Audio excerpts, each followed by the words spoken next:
आप सभी शिव भक्तों को मेरा सादर प्रणाम। हर हर महादेव। आज की इस वीडियो में हम सभी जानेंगे कि आखिर क्या सूर्य अस्त के बाद में शिवलिंग के ऊपर जल अर्पण कर सकते हैं। क्या हम सूर्य अस्त के बाद में शिवलिंग की पूजा कर सकते हैं। कई शिव भक्तों के मन में ये प्रश्न होता है कि आखिर क्या सूर्य अस्त के बाद में शिवलिंग के ऊपर जल अर्पण कर सकते हैं या फिर शिवलिंग की पूजा कर सकते हैं। इसी विषय को लेकर आज हम सभी मौखिक नहीं शास्त्रोक्त प्रमाण के साथ में जानेंगे कि आखिर क्या सूर्य अस्त के बाद में शिवलिंग के ऊपर जल अर्पण करना चाहिए या फिर नहीं करना चाहिए। आगे हम बात करें इससे पहले अगर आपने अभी तक हमारे इस YouTube चैनल को सब्सक्राइब नहीं किया हो तो चैनल को सब्सक्राइब अवश्य कर लें ताकि आपको भी इसी प्रकार सनातन धर्म से संबंधित वीडियो प्राप्त होती रहे। वीडियो को ज़्यादा से ज़्यादा शेयर अवश्य करें ताकि अन्य शिव भक्तों तक यह जानकारी पहुँचे। वीडियो को लाइक करके आपके मन में किसी प्रकार का भी प्रश्न हो तो आप हमारे कमेंट बॉक्स में अपने प्रश्न को लिख सकते हैं। आखिर क्या सूर्यास्त के बाद में शिव जी के ऊपर जल अर्पण कर सकते हैं, शिवलिंग की पूजा कर सकते हैं।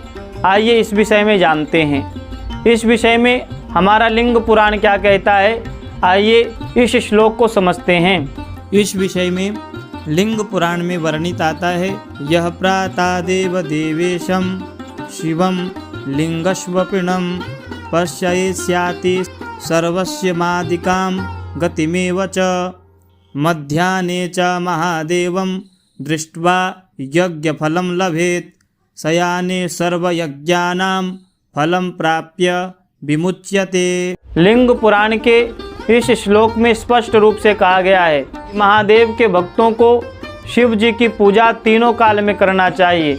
प्रातः काल, मध्याह्न काल और संध्या काल, तीनों काल में शिव भक्त शिव जी की पूजा करे और तीनों काल की पूजा में उनका अलग अलग महत्व बताया गया है।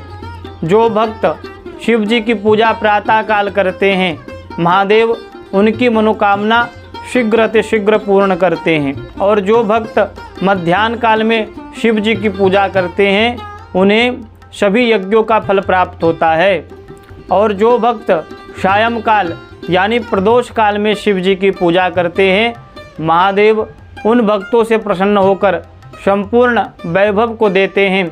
वो भक्त संपूर्ण वैभव को प्राप्त करते हैं और हमारे शास्त्रों में शिव जी की पूजा का जो सर्वोत्तम समय है वह प्रदोष काल बताया गया है। यानी सायं काल को शिव जी की जो पूजा करते हैं उन्हें संपूर्ण वैभव की प्राप्ति होती है। शिव जी की पूजा अगर सायं काल में किया जाए तो उसका एक विशेष महत्व है। और यही नहीं, इस विषय में दूसरा श्लोक क्या कहता है, आइए हम दूसरे श्लोक को समझने की कोशिश करते हैं। एक कालम द्विकालम वा त्रिकालम नित्यमेव वा ईर्चयन्ति महादेवम ते रुद्रा नात्र संशयः। इस श्लोक में भी स्पष्ट रूप से कहा गया है कि आप तीनों कालों में शिव जी की आराधना, शिव जी की उपासना, शिव जी की पूजा, शिवलिंग पर जल अर्पण कर सकते हैं। तीनों काल में शिव जी की पूजा की जा सकती है, चाहे वह प्रातः काल हो, मध्याह्न काल हो, सायं काल हो, रात्रि काल हो। हम सभी शिवरात्रि मनाते हैं तो हम सभी देखते हैं कि शिव जी की पूजा रात्रि में होती है। इसलिए शिव जी की पूजा, शिवलिंग की पूजा के लिए कोई समय निश्चित नहीं किया गया है। आप जब भी शुद्ध मन से श्रद्धा भाव से शिव जी की पूजा करना चाहें तो आप शिव जी की पूजा कर सकते हैं।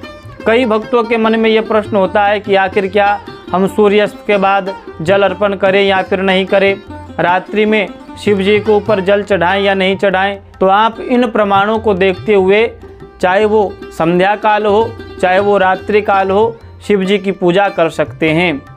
और जहाँ भी शिवलिंग का मंदिर होता है आपने देखा होगा वहाँ कपाट बंद नहीं होते। पता नहीं कब कौन सा भक्त शिव जी की पूजा करने की इच्छा से आ जाए, इसलिए शिवलिंग के मंदिर में कपाट बंद नहीं होते। तो इसलिए आप कभी भी शिवलिंग के ऊपर जल अर्पण कर सकते हैं, चाहे प्रातः काल हो, चाहे दोपहर का समय हो, चाहे सायं काल हो, चाहे रात्रि काल हो। आप शुद्ध मन और श्रद्धा भाव से शिव जी के ऊपर जल अर्पण कर सकते हैं। और आखिर जल क्यों ना चढ़ाएं? हमारे शास्त्रों में लिखा है, शिव जल धारा अति प्रिय।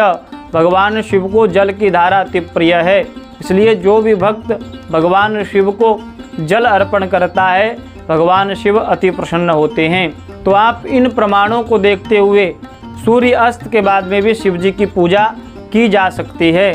मुझे पूर्ण विश्वास है कि आप सभी को इस वीडियो के माध्यम से कुछ नई जानकारी प्राप्त हुई होगी। और अगर आप भी चाहते हैं कि हमें इसी प्रकार की वीडियो प्राप्त होती रहे तो आप हमारे चैनल को सब्सक्राइब अवश्य कर लें। मिलते हैं ठीक इसी प्रकार की जानकारी को लेकर, तब तक के लिए हर हर महादेव।